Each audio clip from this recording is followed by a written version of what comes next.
नमस्कार मित्रों, मैं पंकज सिंह दिनकर लखनऊ उत्तर प्रदेश से आज आप सभी के समक्ष एक ऐसे महान व्यक्तित्व के संदर्भ में बातचीत कर रहा हूं। पद्मश्री शब्बीर सैयद जी, जिन्होंने अपने अद्भुत कार्यों से भारत सरकार से पद्मश्री को प्राप्त किया। आइए सुनते हैं पद्मश्री प्राप्त सैयद शब्बीर जी को।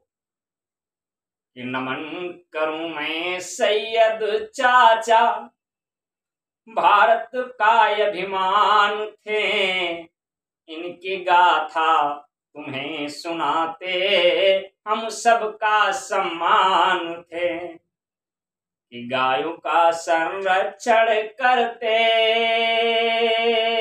हैं, गायों का संरक्षण करते हम सबका अभिमान थे। नमन करूं मैं सैयद चाचा, हम सबका अभिमान थे। कि हिंदू मुस्लिम सिख ईसाई इनको शीश झुकाते थे, आपस में मिल जुल कर रह लो सिख सदा बतलाते थे। कि वंदन ऐसे पुरुष को करता, वंदन ऐसे पुरुष को करता हम सबका अभिमान थे। नमन करूं मैं सैयद चाचा, भारत का अभिमान थे। कि धर्म भले था इनका मुस्लिम, पर चर्चाएं न्यारी थी। धर्म भले ही क्यों ना हमारा कोई भी हो, मजहब कोई भी हो, परंतु व्यक्ति के अंदर व्यक्तित्व और महानता यदि है, उसके अंदर संस्कार हैं, तो वह अपने पथ पर समाज में सभी धर्मों में प्रिय माना जाएगा।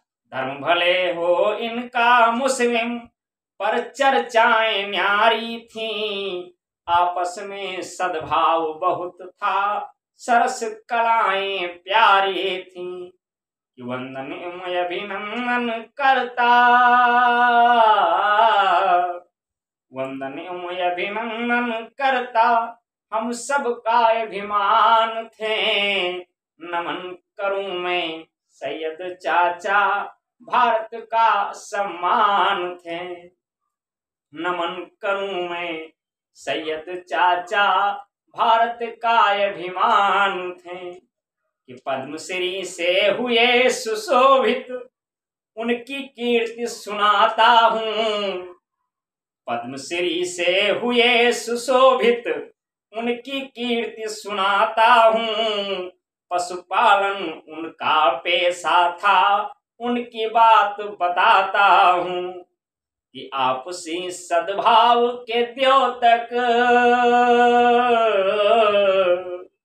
आपसी सद्भाव के द्योतक हम सबका अभिमान थे। नमन करूं मैं सैयद चाचा, भारत का अभिमान थे। कि जन्म हुआ था वर्ग कसाई, मित्रों सैयद शब्बीर जी का जन्म मुस्लिम समुदाय में कसाई वर्ग में हुआ था, परंतु इतने अच्छे नेक दिल अच्छे इंसान थे जिन्होंने गायों का संरक्षण किया, गायों की सेवा की, और कभी दूध दही मक्खन बेचते नहीं थे, मांस खाते नहीं थे। हमेशा परोपकार की भावना से लोगों को देखते थे, परोपकार का जीवन जीते थे। इसलिए भारत सरकार ने पद्मश्री से नवाजा। कि जन्म हुआ था वर्ग कसाई, पर मांस कभी ना खाते थे। देख रेख पशुओं की करते, सबके मन को भाते थे। देख रेख पशुओं की करते, सबके मन को भाते थे। कि मैसेज उनका अद्भुत न्यारा है, मैसेज उनका अद्भुत न्यारा हम सबका अभिमान थे। नमन करूं मैं सैयद चाचा, भारत का अभिमान थे। नमन करूं मैं सैयद चाचा, भारत का अभिमान थे। और चलते चलते एक मुक्तक आपकी सेवा में कहते हैं। गीता वेद सभी कहते हैं जीवों पर उपकार करो, नहीं विचारे कह सकते ना इन पर व्यभिचार करो। गीता वेद सभी कहते हैं जीवों पर उपकार करो, नहीं विचारे कह सकते ना इन पर व्यभिचार करो। सत्य अहिंसा संस्कृति की लज्जा अपने हाथ में, दिनकर नित अभिवादन करते ना तुम इन पर वार करो। दिनकर नित अभिवादन करते ना तुम इन पर